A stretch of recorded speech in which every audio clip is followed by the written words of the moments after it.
Brooklyn Nine-Nine was one of the best sitcoms I'd ever seen in my entire life. The fact that somebody decided to make a police comedy and it wasn't cringy is actually great. In this video, we're going to look at each season, go through the highlights of the season. We're going to be doing it quick fire round because this is all a build up to my video reviewing season 8 of Brooklyn Nine-Nine, which will come out on the weekend. So without further ado, let's get into it. Hot damn! Holt and Jake start out hating each other, but their relationship is built in a way that is both comedic and genuine. I truly believe that this is just a comedic version of what a real life relationship between these two is like. And for that, the series receives my praise. Jake and Amy's rivalry is super interesting, and it's awesome to see it grow into Jake discovering that he has feelings for Amy. The first Halloween heist is a wonderfully ludicrous concept that is executed perfectly to give the right amount of drama, stakes, and commedia. Boyle getting shot is surprisingly funny, and his reaction to getting the Medal of Honor and his rivalry with Sergeant Peanut Butter is really fun. The Vulture and Doug Judy, come on now, they're iconic, recurring characters, and each make a lasting impact throughout the seasons. Overall, season 1 is a great introduction to a phenomenal series that would go up throughout the seasons. Title of your sex tape, nailed it. Jake and Sophia is a very good pairing that ends a little bit early, but it was fun while it lasted. Jake and Amy starts in earnest towards the end of the season and is probably the best dual protagonist relationship in any sitcom ever. This season has Madeline Wuensch's introduction, and I do not have to explain how iconic of a character she is and how funny she is. The second Halloween heist is a nice setup to it being a yearly event rather than just a one-off episode. Marcus plus Rosa is a great relationship, surprisingly so, and Marcus is a great person to have on the show. His personality is just infectious and it's a nice breath of fresh air. Madeline Wuensch winning at the end of the season and making Holt cry is rather unexpected and gives her a real sense of power, as it's the first time the villain succeeds in their plans in the show, especially to this extent. Captain Peralta is a good episode and a better character. His talk with Jake genuinely tugs on your heartstrings. Overall, this season was a great follow-up to the first season, which was also great, that led to a great follow-up to the great follow-up. Bing pot! The two new captains of the Nine-Nine are great. Dozeman getting game-ended by Jake and Amy kissing is hilarious, and the Vulture making his first appearance since season 1 just to take over everything is great. This season gave us the first twist winner of the Halloween heist, and it opened the door for so many possibilities down the line without making people frustrated about a lack of consistent rules, which is a hard line to toe. Pimento is introduced, and his introduction greatly served his character, and it was nice to see that he was a part of the show for quite a while rather than just being a joke one-off character. Marcus and Rosa ending their relationship was very well done and greatly serviced the Holt and Rosa friendship, whilst also being perfect timing to get Rosa and Pimento together. Kevin and Holt get through adversity when Kevin goes to Paris, resulting in the episode Cheddar, which is a fun watch, and it also helps to solidify their relationship moving forward. The last 4 episodes and Saving Pimento is a great arc and ties into almost the entirety of season 4 very well. The Nine-Nine's new captain CJ is surprisingly decent, because usually I hate stories about idiots in a position of power, but something about Brooklyn Nine-Nine makes sure that CJ is able to work, and I really enjoy him in this. The night shift arc is great at showing us some of the downsides of being a detective that have never been shown by the show before. The audit storyline is wonderful and has so much to do with the history of the Nine-Nine and almost feels like a 100th episode special in that regard. Moo Moo is the best episode in this season and a top 5 episode of all time. It handles racism in the police with nuance and skill, and it isn't preachy and still has comedic elements whilst not sacrificing the seriousness of what happened. Holt's mother is a welcome 1 episode character, and she plays off Holt and Jake so well that I wish she'd have been in so many more episodes. Lieutenant Hawkins is the best pure bad guy in the show, as her charisma, how badass she is, make it all the more real when she wins, because you just sat there just like, I believe that she could take down the Nine-Nine, you know? Nikolaj is introduced, and although I find that he himself is rather insignificant over the course of the show, I love what he does to Charles and the running gag of everyone supposedly mispronouncing his name. The season also contains the best Doug Judy episode. It's very nice to see Jake and Doug on the same side without Doug trying to escape, and Holt putting himself in the mix makes for a perfect threesome. Vindication! Jake and Rosa in prison are great, they up the stakes, and Holt having Seamus Murphy dangle the sword of Damocles over his head as a direct result of saving Jake and Rosa is a really nice story, and I like how it pays off in 9-9, The Favour and Safe House. So many great characters are introduced in this season. For example, Caleb, Seamus Murphy, Dr. Yee, Amy's mum, Dr. Davidson, Rosa's dad. Also, this season has the strongest linked story of any season. I will not elaborate. 3 of the top 5 best episodes of the entire show are in this season. Namely, The Box, Halloween, Jake and Amy. Rosa coming out to Charles in 9-9 and then everyone else in Game Night is done very well, and Holt's speech to her is awe-inspiring. The race throughout the season for Commissioner is very good. The moment they make John Kelly Commissioner by accident is exceptional. Like I said earlier, Jake and Amy is in the top 5 episodes of Brooklyn Nine-Nine and would have been a great ending to the show, but I am very glad that it continued. I'm in denial. The 9-9's battle versus John Kelly is great and an unexpected but welcome surprise for the show. Trudy Judy just rocks and is a hilarious addition to the show, and it was nice to see Doug get a taste of his own medicine in that episode. Gina leaving changes the dynamic of the show in a way that I cannot determine if it is good or not, but it is change. Her leaving episode was so quintessentially Gina and was actually a good send-off to a character that I wasn't too high on to begin with. He Said, She Said is a better episode than many people give it credit for, and Melissa Fumero and Andy Samberg are better than many people say they are in the episode. Lin-Manuel Miranda is not something I would expect to like in a Brooklyn Nine-Nine episode, but he is a joy to watch and his episode is golden. Holt and Kevin's episode is so good and is easily the strongest half of an episode in the season, and it's quite funny to see Holt think of himself as a bimbo. Ticking Clock is a top 5 Brooklyn Nine-Nine episode and is genuinely the most tense that the show ever makes you feel. I love how they use the trope of TV shows know nothing about computers to actually enhance the twist in the episode. The Cinco de Mayo heist was unexpected and it was very nice to see Terry finally win. The Suicide Squad episode is the best finale in Brooklyn Nine-Nine, and to be honest, it's probably my 6th favourite episode, which I know is very weird because I said Jake and Amy was in my top 5 episodes, but I think as a series finale, the Suicide Squad episode works better. Unleash the beast. Every episode is a banger. Bar Pimamento, Manhunter, Ding Dong, Dillman, Admiral Peralta, Ransom, and Lights Out are all top 25 show episodes. Terry getting flute lessons from Holt is the funniest scene in the show, but Holt getting obsessive over grenades is a close second. The shorter season means that the season has a lot less filler than some of the other seasons in the show. This is arguably the best season in the show in my eyes.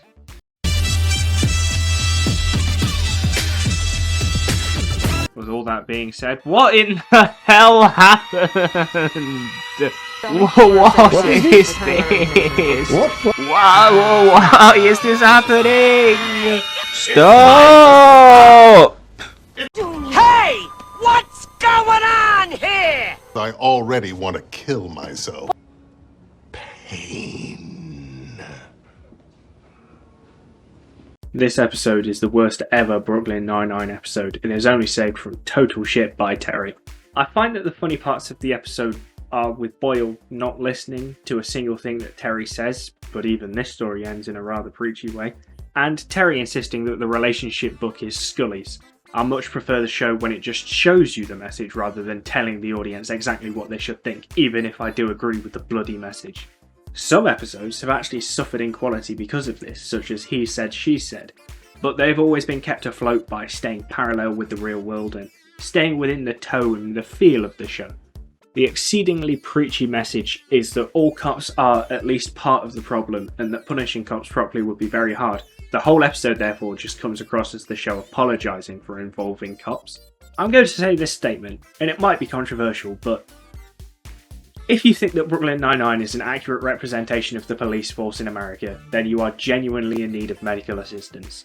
Take, for example, the fact that the squad breaks the law and police regulations all the time. They have no high ground to then be getting mad about other cops breaking the law, and it's not addressed at all. In my view, this episode would have been 100 times better had they reflected on the 9-9's own illegal/immoral actions. Also, just because they mostly get it right does not excuse the methods that were taken, and would probably mean that whoever was caught would be released if the way that they got it was in violation of their constitutional rights.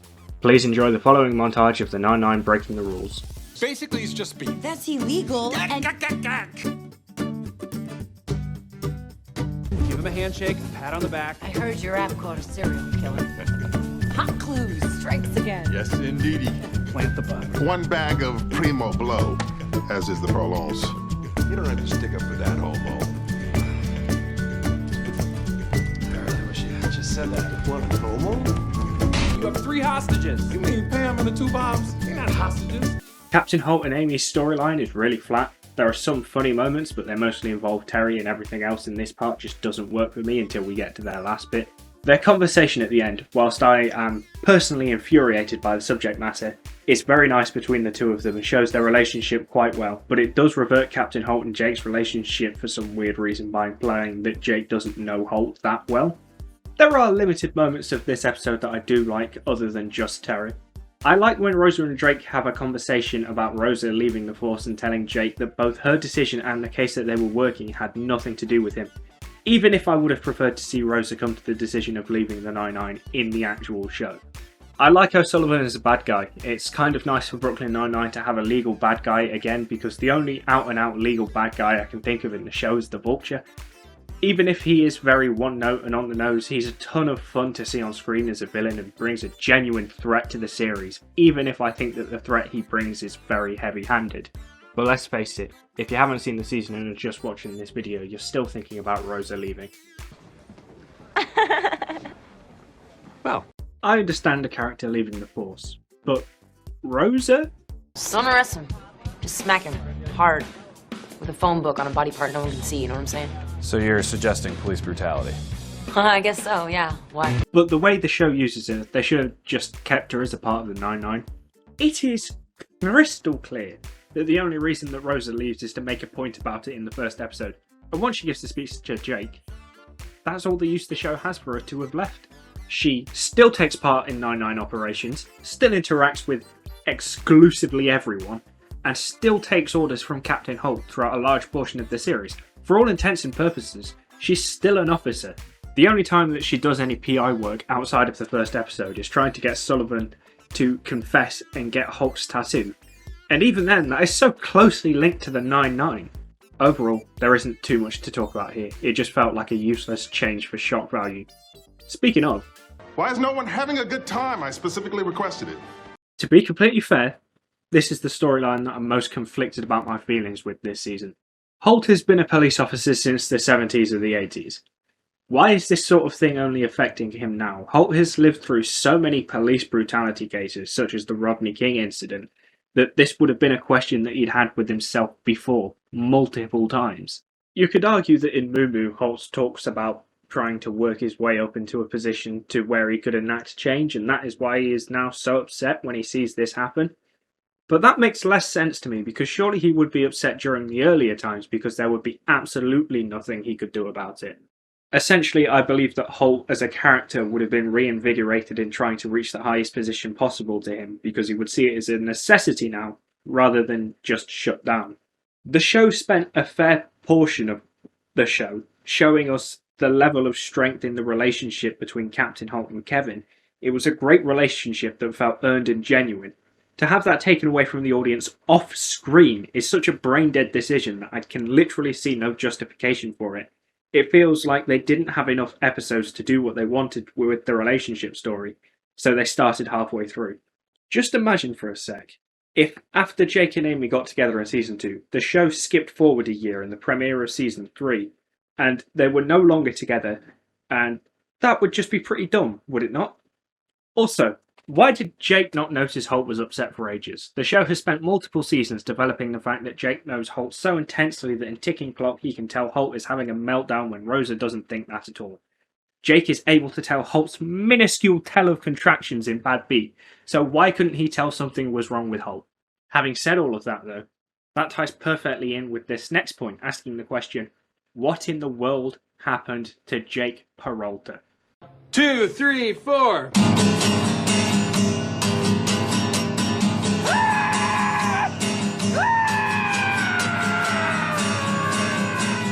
One of the main jokes this season is that Jake Peralta is bad with his money, constantly spending it on dumb things, which was his character in season 1 for sure. But there is something about this season that makes it feel almost mean. It feels really out of character for Jake to be doing all this and not consulting his wife. Before this season, the only time that Jake made extravagant purchases without consulting Amy would be the heists. In this season it feels like he wants to make himself and his wife destitute. Buying NFTs, forcing Mac to go to state college, it just feels so wrong and something that the old Peralta would do. Ultimately, this just drives home the point that Jake has thrown a large amount of his character development out of the window for more of La Funny.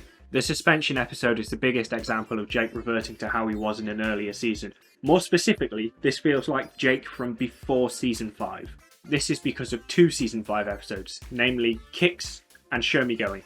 In the Season 8 episode, The Setup, Jake disobeys a direct order from Captain Holt and the FBI whilst also jumping to very quick conclusions after meeting a guy in a parking lot and apparently not asking him any questions. In Kicks, it is shown to the audience that Jake has changed from before he went to prison. He now has a much harder time sending people down because he knows what that's like. We even saw this to a lesser extent, and with admittedly other reasons, in the previous episode with Doug Judy, where Peralta gives Doug the tools to escape, showing that he isn't thrilled about sending people to jail. Sidetrack, that episode sucked, and it's really dumb for Doug to go to the Netherlands. They have an extradition treaty with the US, so... In Show Me Going, Jake learns to trust Holt a lot more and has since not majorly disobeyed Holt in the show. So, tell me why Jake decides to disobey Holt's and the FBI's orders, take on a case that he was not a part of, and then further disobey Holt and stalk the victim. I don't care what season of Brooklyn Nine-Nine it is, Jake would not follow a man to his house and stalk him all day. And don't mention Lucas Winton season 1, because that was completely different. Peralta was trying to talk for a long time to him and was told by many people that he was guilty, not just a flimsy hunch off meeting him in a parking lot. The only, and I mean only, piece of character growth that we get from Jake is him learning to be a better father, but even then that storyline has its own problems. So let me get this straight. All that water park money I've been saving, you want to spend it on kids now? At this point in time, Mac feels like he was brought into the show for the sole purpose of forcing the show to come to an end. Episode 4, essentially Mac's episode, sucks balls, even if it does have one of the best jokes in the show. Maybe I don't have an arch nemesis because I solve all my crimes.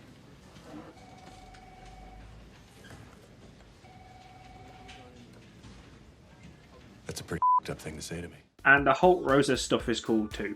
What did you just do? I texted him a picture of my penis like you suggested. No! Ugh! Jake is made miserable throughout this episode, and it just feels off to see a character that you like being made to be miserable because of circumstances out of their control. It also seems unfathomable that Jake would leave the Force. If he had come back from a suspension and immediately shown that he was thinking about quitting the Force, then it would have made sense. But as far as I'm concerned, the guy who was more interested than anyone else in the show in being a detective should not have completely left the Force, especially since in the Game of Boils episode, Jake keeps spouting about how bored he is from his suspension and how he doesn't get to spend any time with Mac anyway. This isn't the biggest problem in the show, however, and I do like how it demonstrates that Jake is growing as a person, even with all of the problems of Jake in this season that I mentioned earlier. Having been this critical of Mac, I do have to say that he leads into the best episodes of the series. God's queen. The last 4 episodes of the season are the best by far, and if the whole season had been this level of quality, then I would never have made this video. Game of Boils is a nice side adventure, but the main highlight is Holt and Kevin actually kissing on screen and in the rain. Oh my god, it's so perfect. Give this episode all the awards. Oscars, Grammys, 5-meter swimming. Sorry, I may have gone overboard there. Renewal is also a very sweet episode that is somewhat dragged down by Holt and Jake committing a crime that should have seen them both thrown off the Force, but I'll let that slide because it's so nice to hear Kevin imply that the 9-9 are family. The last 2 episodes are fantastic and easily the best in the season. They are beyond brilliant and genuinely up there with some of the best episodes in the show as a whole, and after the absolute pathetic whimper that the season started with, it's very nice to see it go out with a great big bang. 9-9! Yeah! Oh my god, it worked! I love Brooklyn Nine-Nine, and I'm very sad to see it has come to an end. But also, I'm very grateful that the show managed to get a proper finale. I've seen some people suggest that the show should return every Halloween for a heist episode, and I think that is a brilliant idea and should totally happen, or even just random holidays since they stopped limiting the heist at just Halloween. Overall, the 9-9 had a good run, and I'm happy that only 5 of the 153 episodes sucked. Thank you all for watching. If you did enjoy them, please leave a like, comment and subscribe, and I shall see you all later.